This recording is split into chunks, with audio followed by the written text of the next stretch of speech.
I'm just going to talk briefly about recent updates that we've made on the flood model and what's going to be coming over the next few months.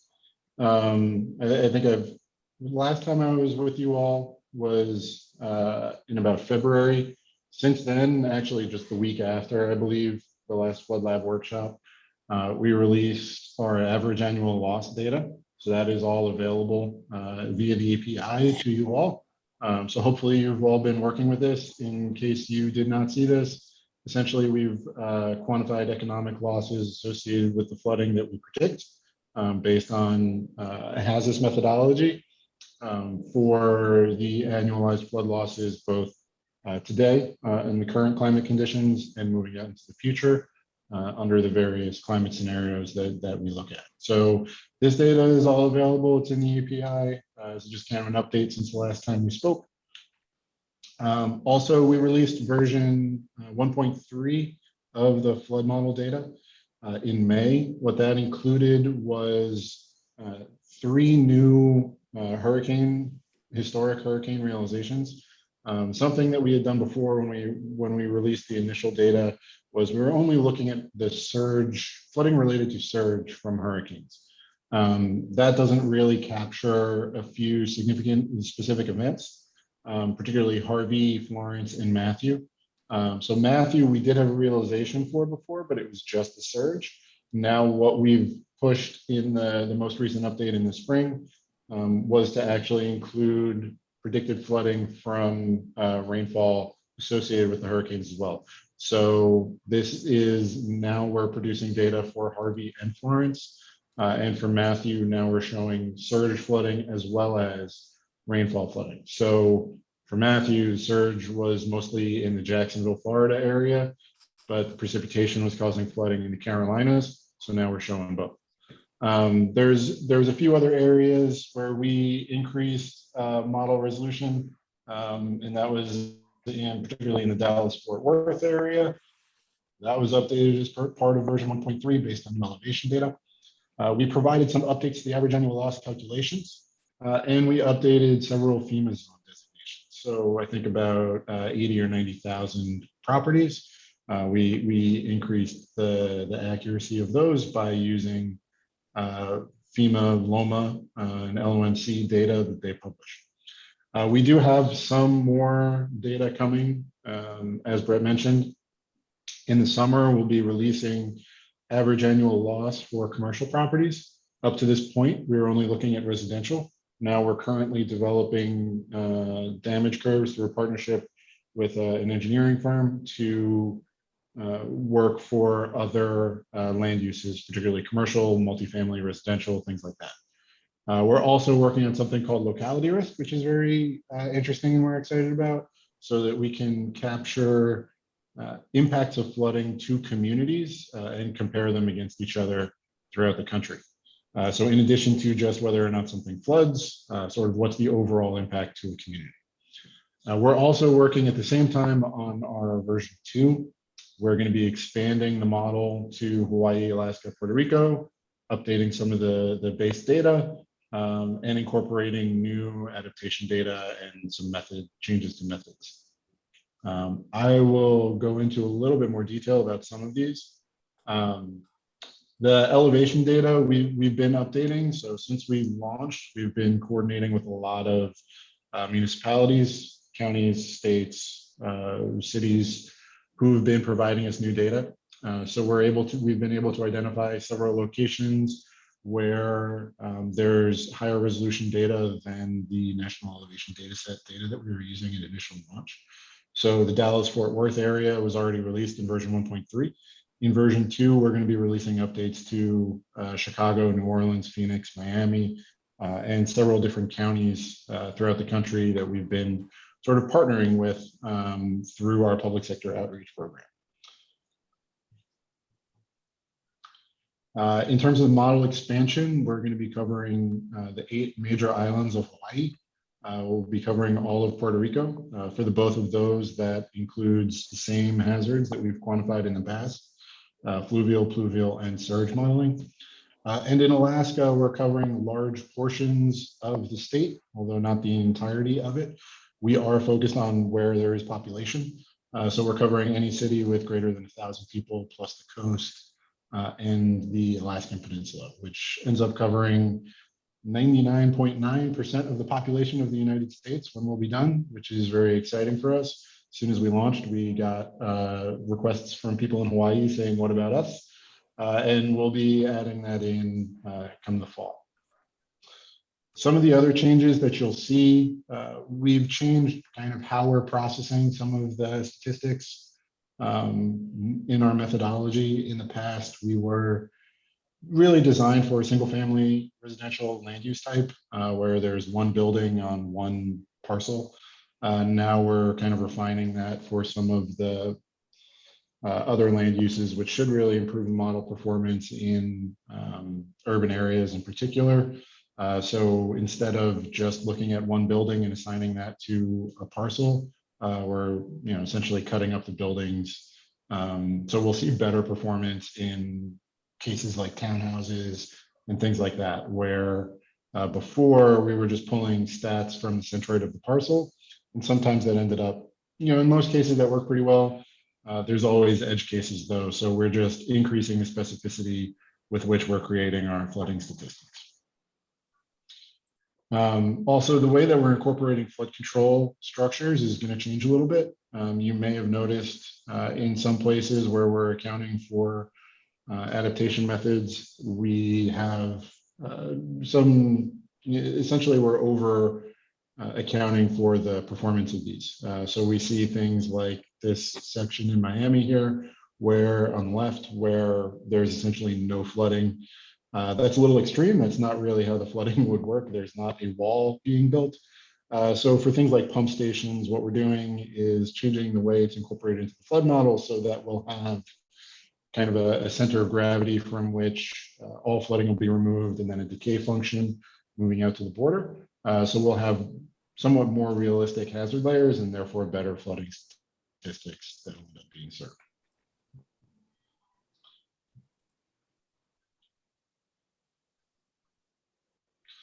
The next thing that we're going to be doing also is we also have a series of public sector webinars where we get into some of the methodology of the flood model. We're going to be doing that another one of those next week. We've had 3 so far that are on a similar cadence to the Flood Lab workshops.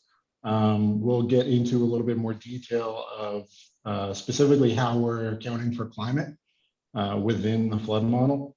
And so there's a sign up link here. Brett, hopefully you can distribute some of these links. You can go back. We do record the webinars, so you can see videos of them on, I believe, our YouTube channel. And then the slide decks are also made available. So there's a sign up link here. I encourage you, if you're interested in some of the underlying hydrology and in this case, the climatology, to please join. And I'll be speaking along with a few members of our public sector engagement. And then that was what I had. So thank you very much for listening. And I'm happy to take a few questions if people have them. Any questions for Mike?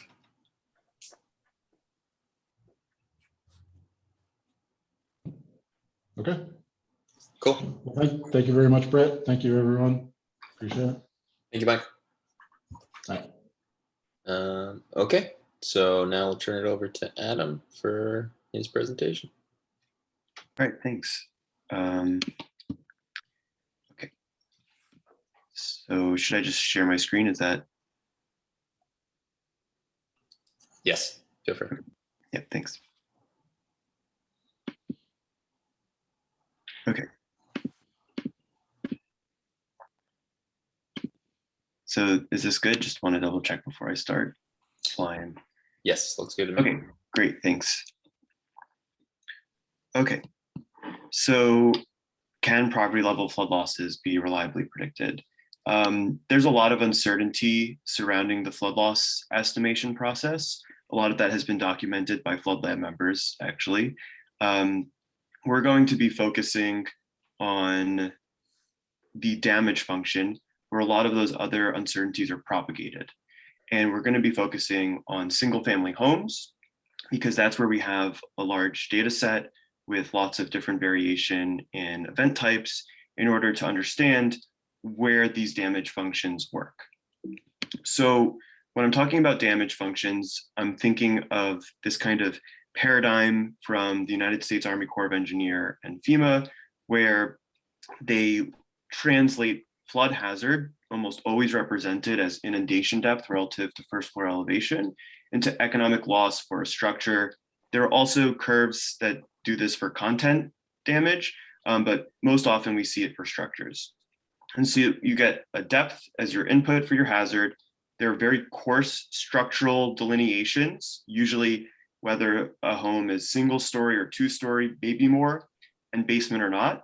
And within those classifications, you get some curve where your damage should fall on. So the paradigm right now is point estimates falling along some curve. I'm showing pictures from a 2015 report by the Army Corps of Engineers, where they kind of updated some of their methodology for 12 states in the Northeast US after Hurricane Sandy. They kind of broke with the paradigm a bit. Instead of offering just one curve where you get a point estimate of damage for an inundation depth for like a single story residence, no basement home, they included a lot of other features that could group you within this big prototype into different stratifications. So now, if you wanted to, you can get your exact, this is a home I have with these features, I'd fall in the minimum damage curve, or your losses would be subject to some uncertainty. And just note how large that uncertainty is when you have these different stratifications within this big prototype. At 0 depth, you're talking about around a 10% uncertainty. At 3-4 feet, you're talking about 20-30+% damage uncertainty for a single story home. These are commonly cited, single story homes, as being like the most homogeneous in terms of how they experience economic loss from some hazard. So here's a nod in 2015 to the uncertainties in damage estimation alone. Oh, that's odd. Okay, that's unfortunate.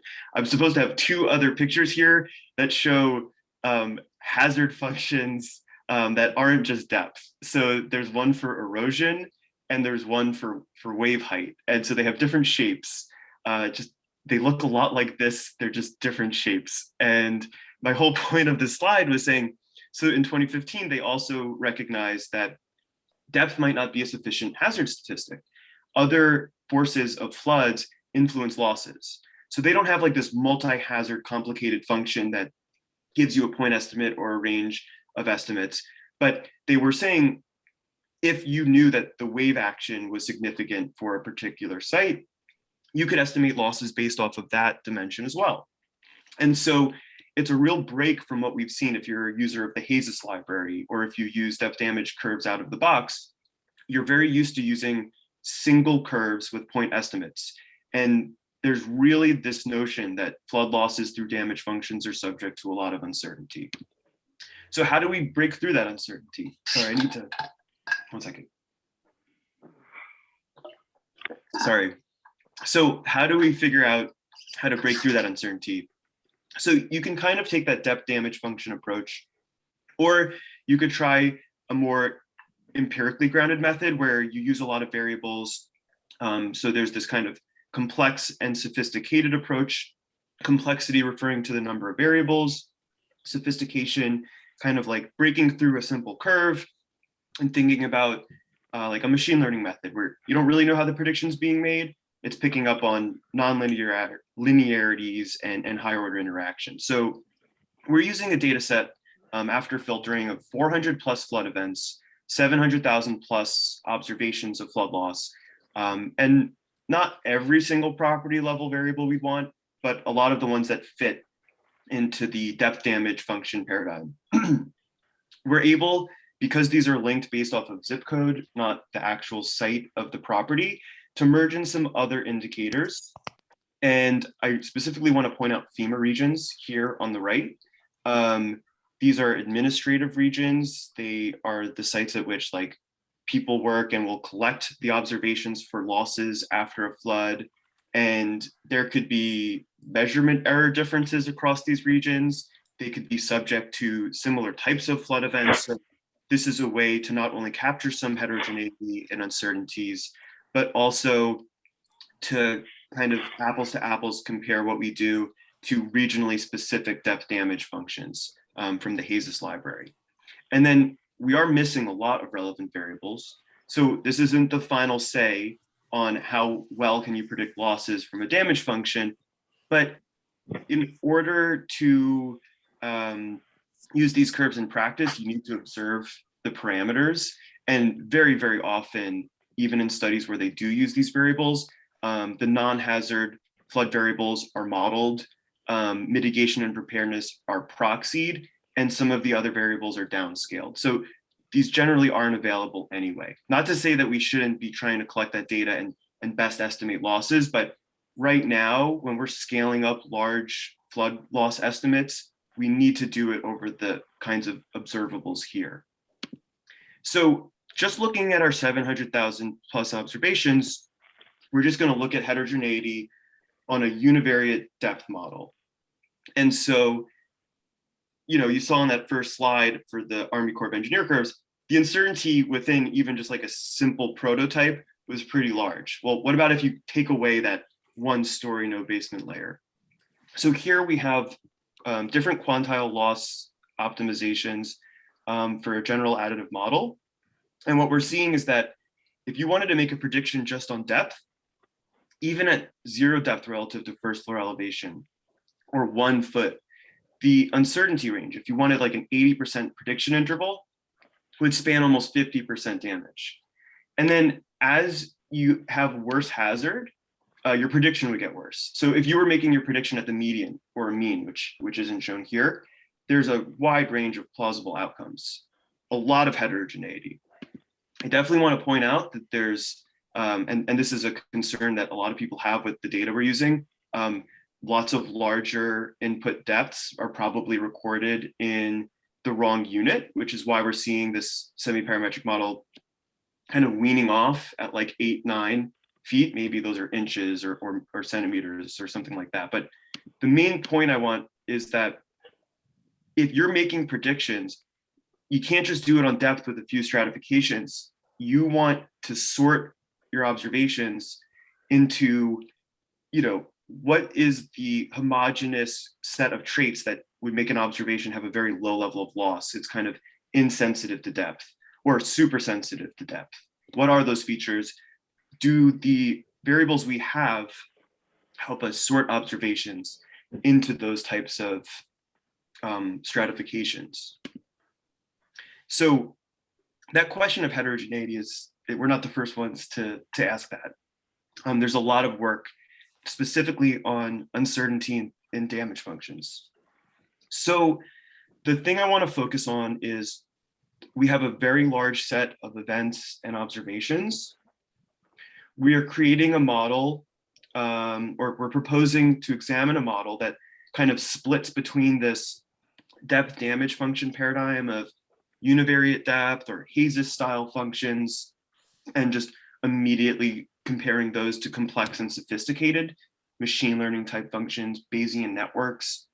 We're proposing kind of a middle ground where let's think about how depth damage functions generate their predictions, and let's empirically ground those on observations of loss, and let's see what types of stratifications we can add that would help capture property level losses. And let's make sure those stratifications are on dimensions that we could observe in settings where we were applying loss estimates over large scales.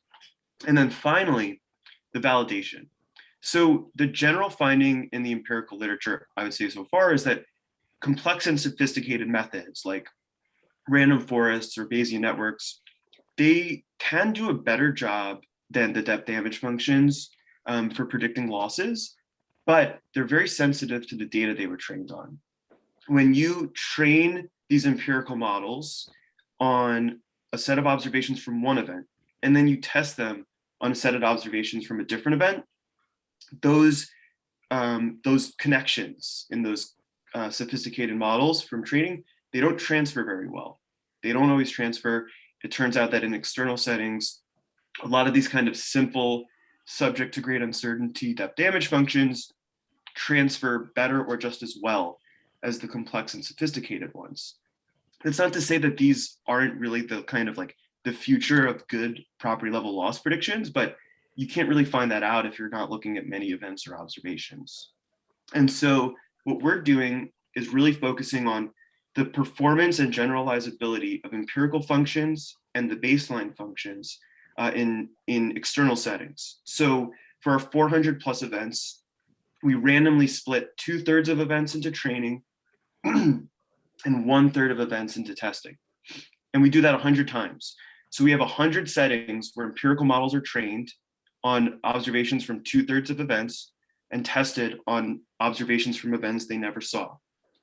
And the depth damage functions from the HASIS library are tested on those same observations as a baseline. So here's a question: how much better will the machine learning method, in this case, the extra trees regressor, perform the best when we were evaluating different ones? So that's what I'll show here.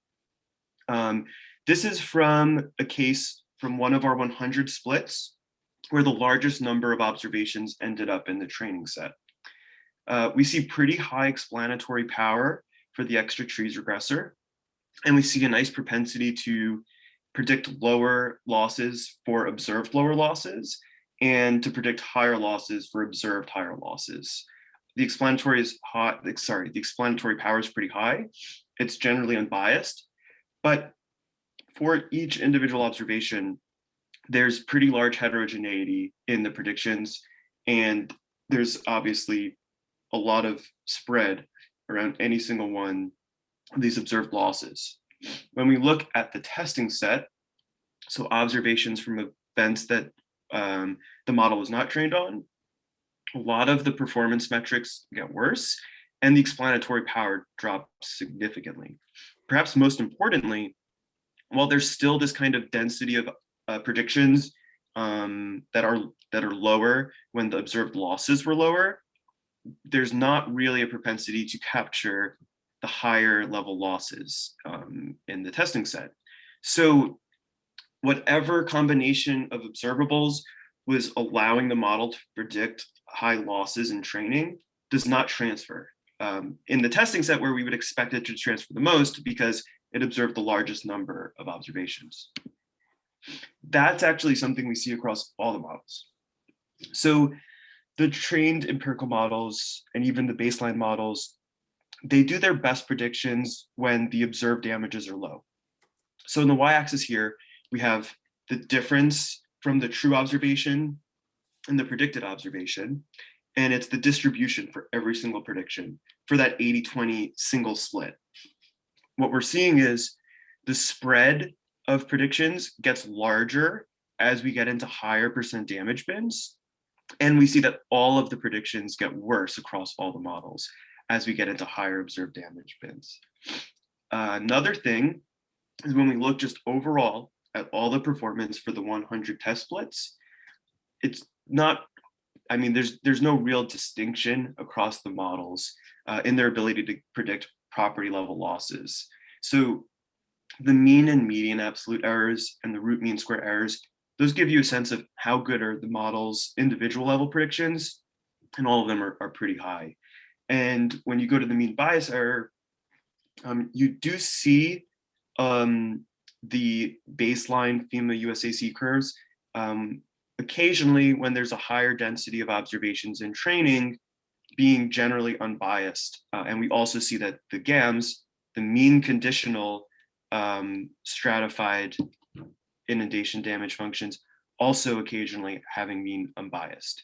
So we're not really seeing on the set of observables available any of these empirical models consistently doing well at the property level, but we are seeing occasionally that they do well, especially when they have higher observations in training on the whole. And that has a lot of relevant policy contexts and a lot of external applications. They would love to have very precise property level predictions, but if you had to choose one, you'd want it to be at least mean unbiased. So I still think there's a lot of potential for complex and sophisticated methods, but we don't really have the data sets to train those models and evaluate them. And when we look in rigorous external validation settings, there isn't really a clear distinction across empirical methods that have made very different structural and variable decisions.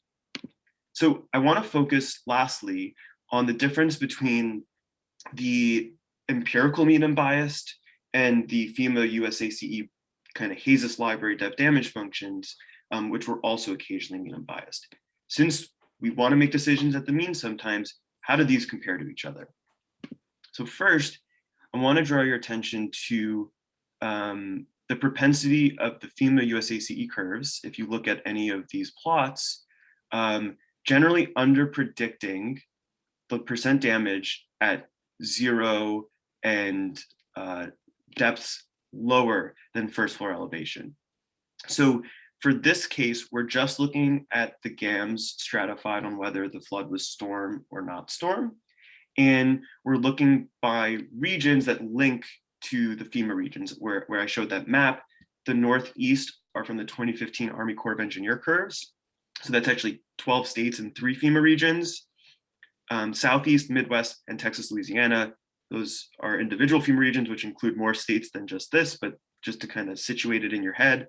And then there are 4 FEMA regions in the rest of the country where there aren't even regionally specific depth damage functions. So we use the generic ones for that comparison. And no matter where you look, the out-of-the-box depth damage functions from HAZUS are predicting lower damages at 0 and lower depths. Next, I want to bring your attention to the pretty big difference in loss predictions for with basement homes. So you could also see this at 2-story, but it's more pronounced for 1-story.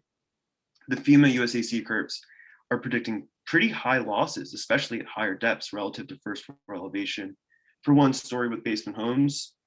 We're not seeing that really at all for the empirical data, for the empirical models based off of the NFIP data.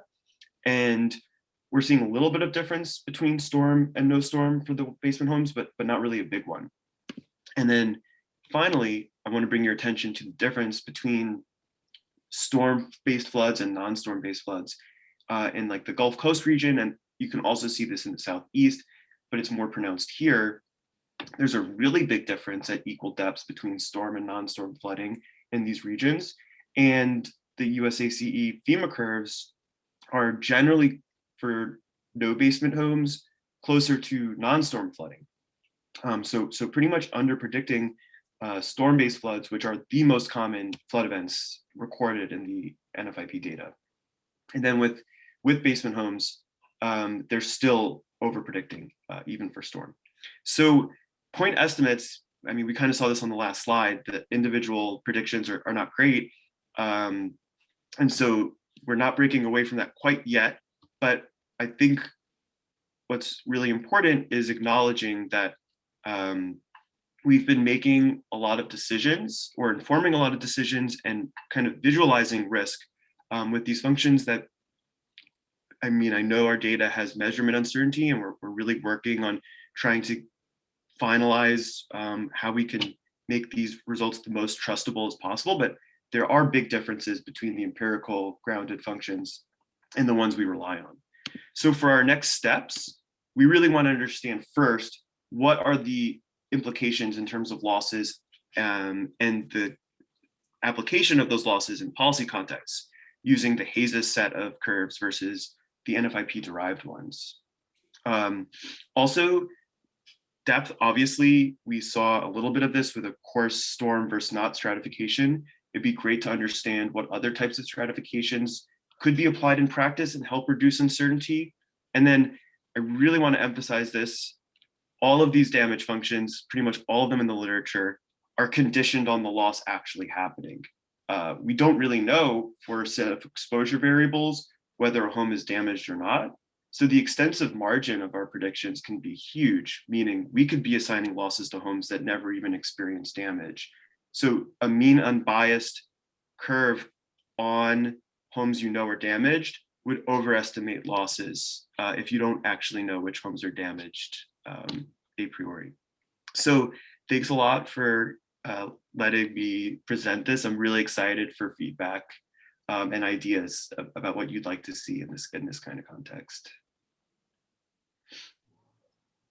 Awesome. Thank you so much, Adam. Thank you. We'll, I think, open it up for Q&A or comments from anyone. Just to answer the questions that are in the chat. I'll give Adam a quick break here, but the documentation for the model is at this link, the change log. That'll show you everything up to this point.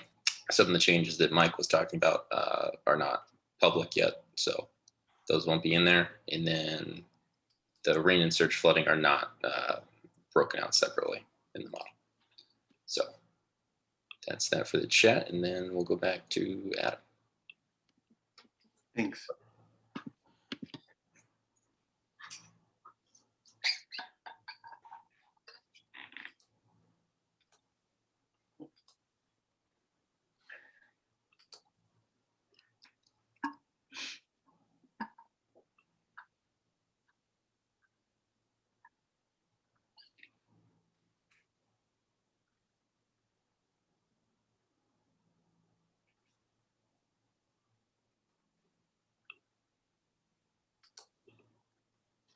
Greg, yeah, we'll make the recording available when we're all done here.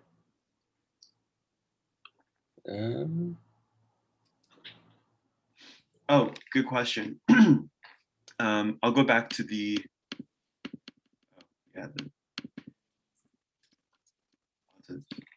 animations. Okay, yeah. So yeah, the spatial heterogeneity and losses was a big concern. We tried a lot of different versions of like clustering losses over space and trying some like fancy method.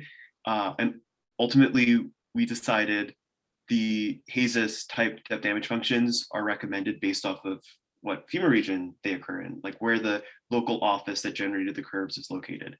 So we just thought, let's merge that in as an indicator and let's see if there's heterogeneity and losses on that dimension. And there's actually, for the same depth, pretty significant differences across losses within each of these FEMA regions. And there's actually non-loss generating reasons that could happen. Like for example, Kathy, one of our collaborators, was explaining that if you have a really, really large event, and so there's a higher propensity for that in the Southeast and the Gulf Coast, you could have assessors from other FEMA regions come in. So you could have maybe a higher propensity for measurement error in cases like that. And also FEMA regions are like regionally located based off of like Atlantic storms, Gulf Coast storms, river flooding, nor'easters. So also different types of flood processes. So for the empirical curves where we did stratifications, they were all fit based off of FEMA region, high value or not, and storm or not, because those were the dimensions that we found to be the most important. They retained enough observations to have like really, really tight standard errors over the estimates at each depth. And it makes it really nice to have like an apples to apples comparison with the HAZUS baseline curve. So I hope that helps. So to Diane's question, two subsets of data in the variability analysis. I'm gonna guess, do you mean this one? This slide? Sorry, keep going backwards. Oh, backwards still. Here? Keep going, no. Oh. Sorry. No, that's okay, yeah. Um, Oh yeah, this slide or. no, maybe it's after this. Oh, okay. Let's see. Next one, maybe? Maybe there's there. That clearly is two subsets of data. Okay, so you're talking about this split here where. Which shows up in all the different analyses, yeah. Yeah, so it's really interesting. I didn't want to gloss over it, but when I was doing practice runs, I I couldn't talk about this succinctly, so I'm glad you asked the question. Yeah, these were random splits of 2/3 of the events go into training and 1/3 go into test, right? So that's why we have a different number of proportion of observations in training. Some events don't have as many as many observations. So it could shake out that you have like the 2/3 event split might not have that many observations, or it might have a huge majority. And yeah, so there's kind of this range. It generally is starting at around like 50% of the observations in training, pretty much through 70-ish plus percent of the observations in training. Sometimes the events that are trained on have a really nice transfer characteristic in terms of mean bias, and sometimes they don't. And it's definitely pronounced for every single model. And I don't know the reason at all. I mean, these are well mixed observations across space and time. I don't know. I mean, one of the things we spent a lot of time trying to figure out was like, could we maybe like decompose uncertainty into like measurement error, unobserved variables, and natural variability?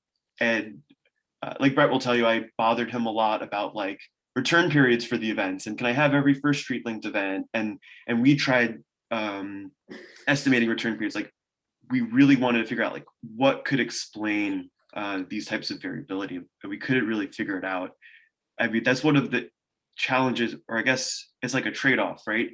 Here we have this one opportunity to look at hundreds of events and hundreds of thousands of observations, but we know a little bit less about the data collection than we do in these surveys where you get like a few hundred observations or one or two or three events.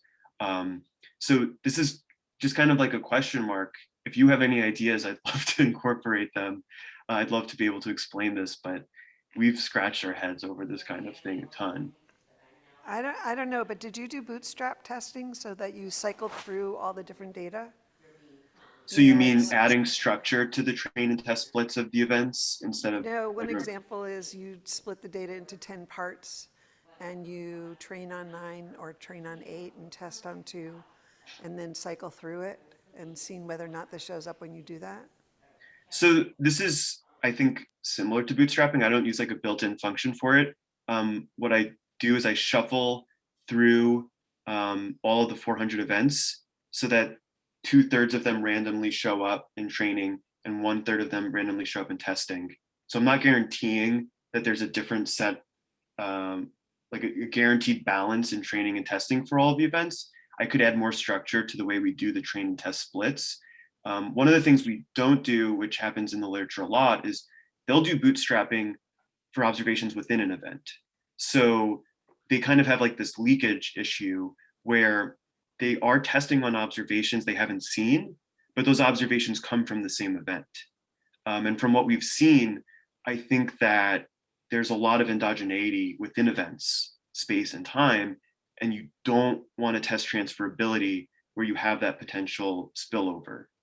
But yeah, maybe I need to do something more rigorous and like structured with the train test splits and see if that still exists. Because if at least it's structured, maybe we can identify a dimension upon which a certain split of events has a propensity to not transfer as well. One potential explanation might be that this is just one event that really drives its inclusion in one of the sample really drives the results here. I wonder whether it's just one event that, whether or not it's included in the train or test split, drives what you see here. Is that a possibility?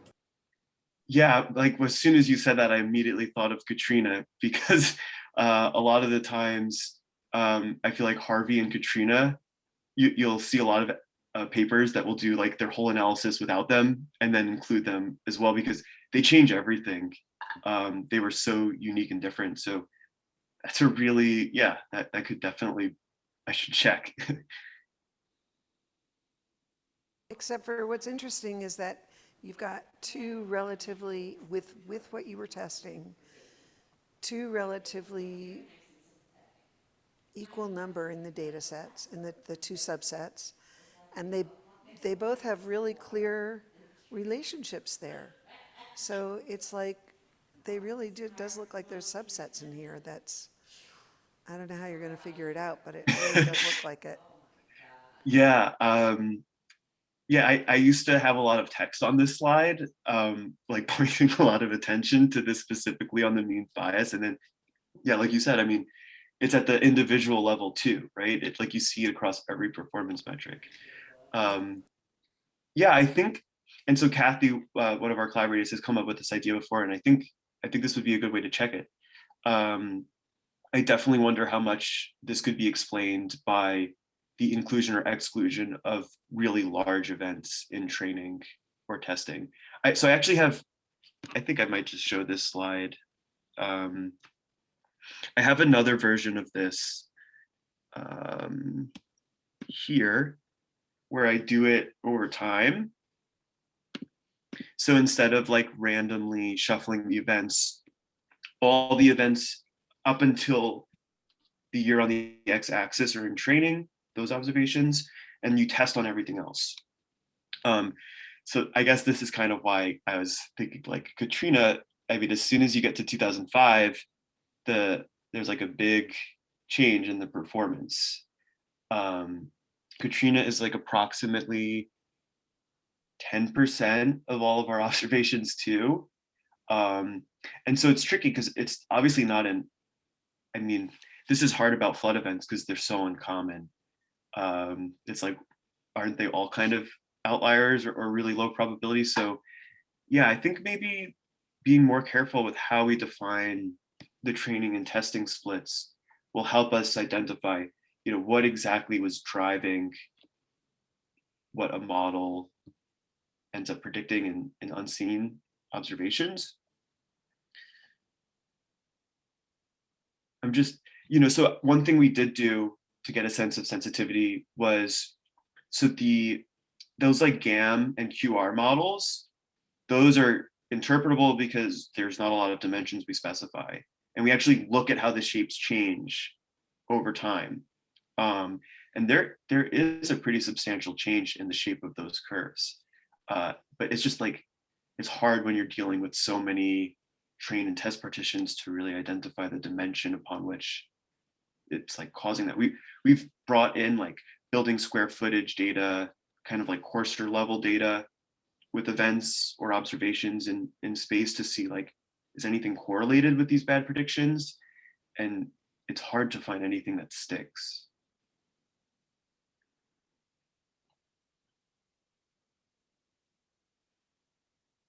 Oh, there are other chat questions, but Yeah. Diane, is that helpful or? Yeah, no, it's helpful, and I'm wondering whether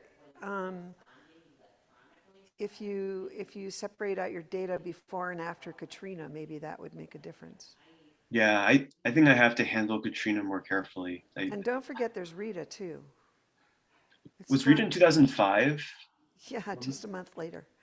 Okay, so that was a bad year. So Very bad year. yeah. Yeah. One's August and one's October, is that right? Or And then September, October? is this Irene maybe, or was this I 2011 don't or know, 12? but why don't you identify your major super Yeah. events and see, I mean, there's a Sandy problem too. Don't forget Sandy. Yeah, this is probably Sandy, right? Yeah. So, and then maybe what that says is that your comparators need to be tighter in time. Or there needs to be like normal versus climate change induced major events in the analysis. Yeah, that's really interesting. Anyway, it just seems like it's worth pulling something out of that. Yeah, thank you for the recommendation. Yeah, I would definitely love to get a better, like a smoother validation across all the train test splits, because we're obviously leaving something out if that's occurring. Do I have time to answer more questions, Brad? Yeah, I think we have about 12 more minutes. I think there are Okay. a couple in the chat. Are there plans to publish uncertainties associated with each property's average annualized loss? I kind of think that might be a direction we take this in when we start comparing the baseline curves to the empirical ones. I mean, I don't know if any of us feel comfortable just kind of say like, this is the loss. There are problems with the data, but we do want to see where the greatest differences are. Where might there be a propensity for the ones that we use to inform so many applications now to make some pretty bad errors? Is it correlated with anything in space? Like, what does it do in high valued census tracts versus low valued census tracts? Over and underestimation. And then we were thinking of like very specific policy contexts, like what would be the implications for a like perpetually solvent insurer using one depth damage function over the other. So like they're both maybe mean unbiased overall. So if you just charged everyone the average, right, the insurer would be solvent over time. How much more or less are certain people at different types of risk paying under each damage function?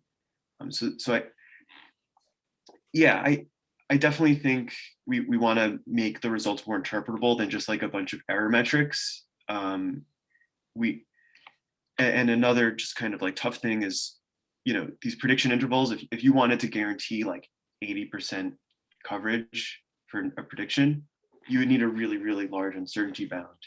So if you wanted to make a decision about like an individual home's retrofit or buyout, or even if you were making a decision about like a small community where you had like 30 homes, is that enough observations to be mean unbiased? Like, would the errors cancel out on these functions? Those are the kinds of things we're trying to figure out. Like, when do they become mean unbiased? And yeah, I mean, I guess average annualized loss is an attractive, easy number to interpret. So that probably will be a direction that we take it in. But I don't want to give the impression that these are like better. That's why there's a question mark on the title slide. It's like, we don't know. we just know that there are some pretty substantial differences across the choice of function you use. And a lot of people in the literature are really moving toward this prediction interval approach to capturing losses. It's just tough because the intervals are so big. So like a lot of the times you'll see that the machine learning methods or a Bayesian network, which incorporates uncertainty into like observations, they'll use something called a hit rate, which is like if you have an 80% prediction interval, how many of your predictions truly fall in that interval? So they'll have very high hit rates, but the prediction interval is like 50% damage or 60% damage. So we didn't want to add too many things at this stage to make it too complicated.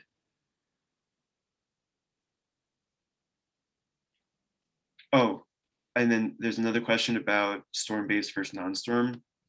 So I'm sure we could get more rigorous on this definition, but we used the disaster declaration data set, and it delineates a number of county level in like causes of disasters. And we can link those in time to being from a storm-based flood or not.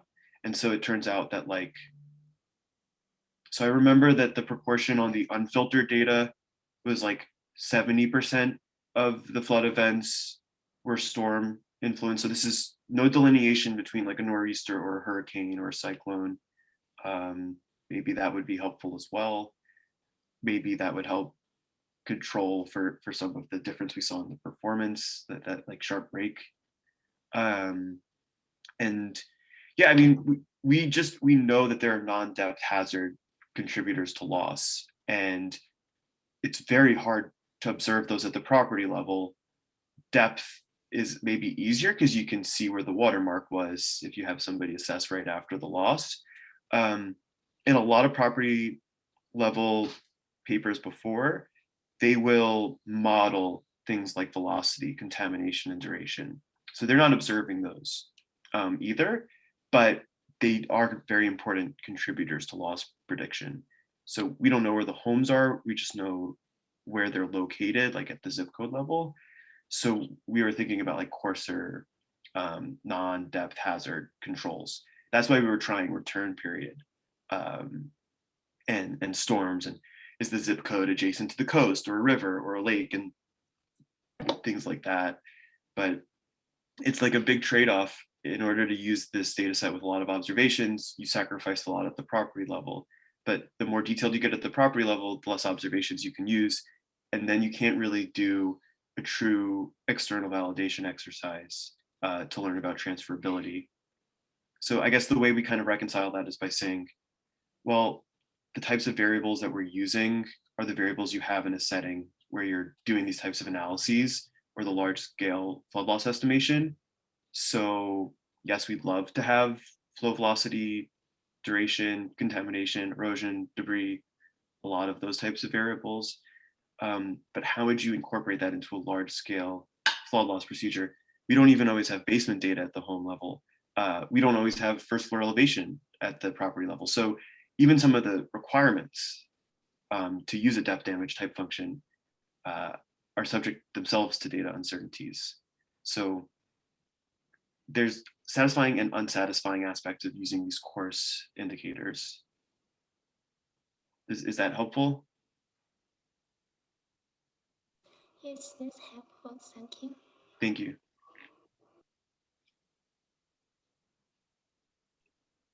Okay, I think that's all the questions we have, unless people have other ones in the last 5 minutes. Okay, if not, thank you so much, Adam, and thank you all for joining today. Thanks, Brett. Thanks, everybody. No problem. Take care. Bye.